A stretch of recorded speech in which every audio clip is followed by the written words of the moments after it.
Well, we've talked about the problems right now and why it's causing controversy, even though our previous guest said there is no controversy on the matter.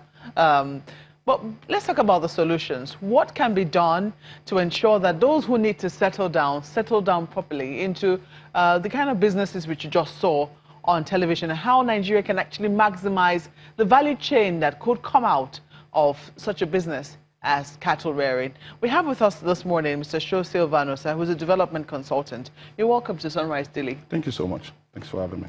Now, you have seen the problems. I have, absolutely. Even though it's not very clear whether we understand all the solutions being proposed. But from what you know about agriculture, what are the solutions you think we should be looking at as a country? Well, first and foremost, I think ranching is not new to Nigeria. Ranching has been established in Nigeria since 1951, if I can remember, during the colonial rule or thereabout.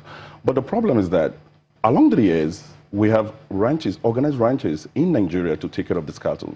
But during the military regime, I think that actually collapsed, and there was no much effort shadowed on that aspect. But what we have now, during the military regime, we have this cattle rearing, the Fulanis going from one place to the other and doing what they're doing. But the actual problem now is that they go from places to places and they take this land by force, fighting, killing people. And that has caused a lot of dissettlement within the state, the people, and these cattle rearers. But from what was proposed, I think personally, the governors, they have the right to decline this. But on the other hand, they should look at the business perspective of this. Because this is a good business. It's just a matter of being open your ideas to what can be benefit from this.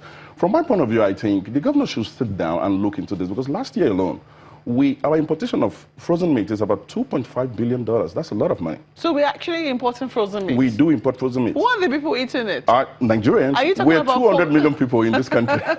Are you talking about poultry, or you're talking about beef? Well, irrespective of whatever that is, that includes poultry and beef meat. 2.5 billion. That's a lot of money. And we have the land for it. I think what the government should do, or the state government should do right now, they should go into an agreement as a business partner. Look at it from the business perspective.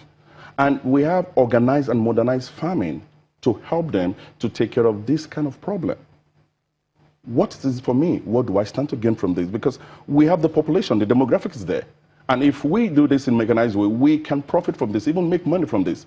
The northern part, the southern part of Africa, their major business is exportation, and they make billions of dollars just from this. I don't see why we should be fighting on this. We should go down to the table and talk about this, and we should come up with a good business idea. How do we go forward from here? Fighting is not going to help us. Well, but you know, there's also the cultural aspect of this, because some people say that part of the reasons why we've suffered challenges is because a particular ethnic group, which is, I think, for some people, they cannot divorce the ethnic aspect of this from the business of, you know, cattle rearing. It's also a cultural thing, you know, where they have moved, you know, for years now, herding cattle.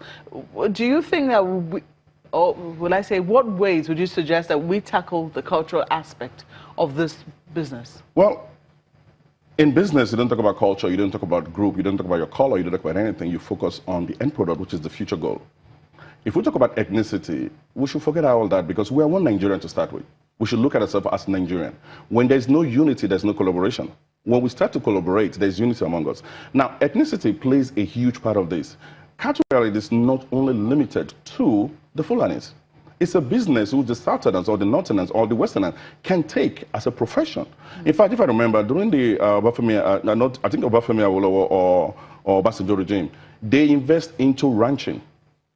I think they have one in, I think, Ogun State, ranching, and they produce a lot of meat for people.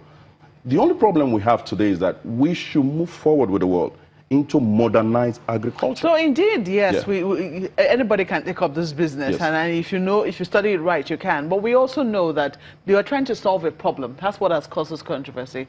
You know, and part of the problem is that the people migrate with cattle, or so we have been told. People migrate with cattle, you know, through different seasons of the year, looking for pasture for their cattle, and in the process, that has caused conflict. And we're saying, no, that's not the way to go. How do you suggest that we begin to integrate those to whom these solutions are targeted at? First and foremost, you have to educate them.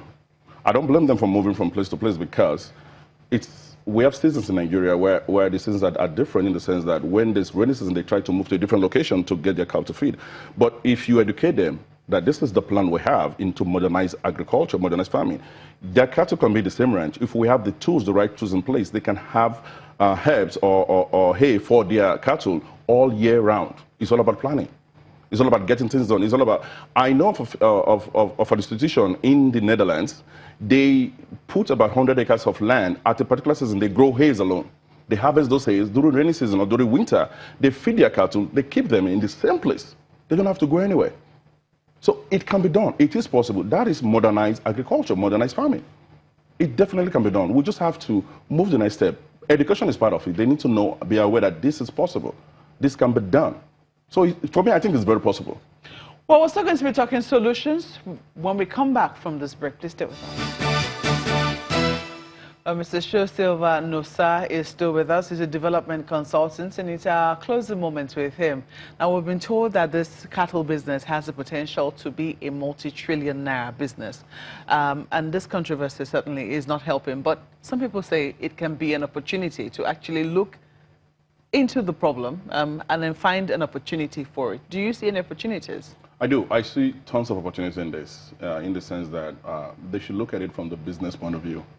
Not from ethnicity, not from a tribe or something of that nature, because meat business is a huge business worldwide. Now, we might not have the solution here in Nigeria, but we should look into foreign investors.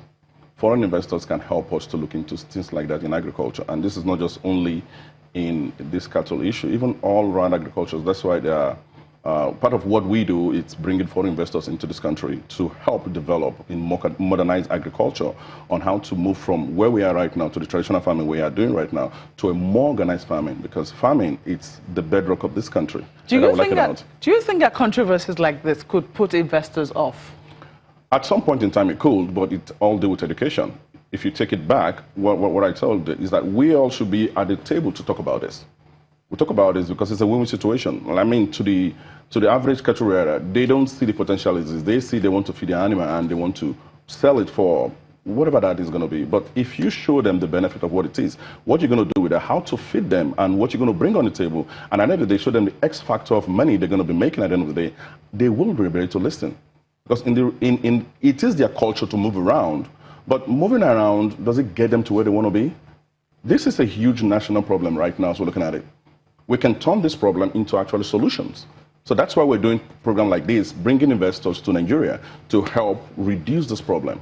And we have one coming up in August, but we are seeing how this is going to go, because it's going to be fantastic. I can bet you that if you say one more thing about what you're doing, you know, marketing is definitely going to be invited into this matter. But we have to thank you for coming and sharing your time on Sunrise Daily and, you know, talking about possible solutions and talking about how this can be converted into an opportunity to transform the country's meat sector. If indeed it is true that meat is not even fit for animals to eat, then, you know, we really need to take a second look at what is happening in that particular sector. And government really needs to address the controversies. But we have to thank you all for your time and watching us this morning. I'm Maupe Ogun Yusuf. Well, thank you for watching as well. I'm Chamberlain Usal. And I'm Ayo Makinde. Do have a wonderful day. The views and opinions expressed by guests on this program are those of the maker and do not reflect the views, opinions, and endorsement of Channels Television.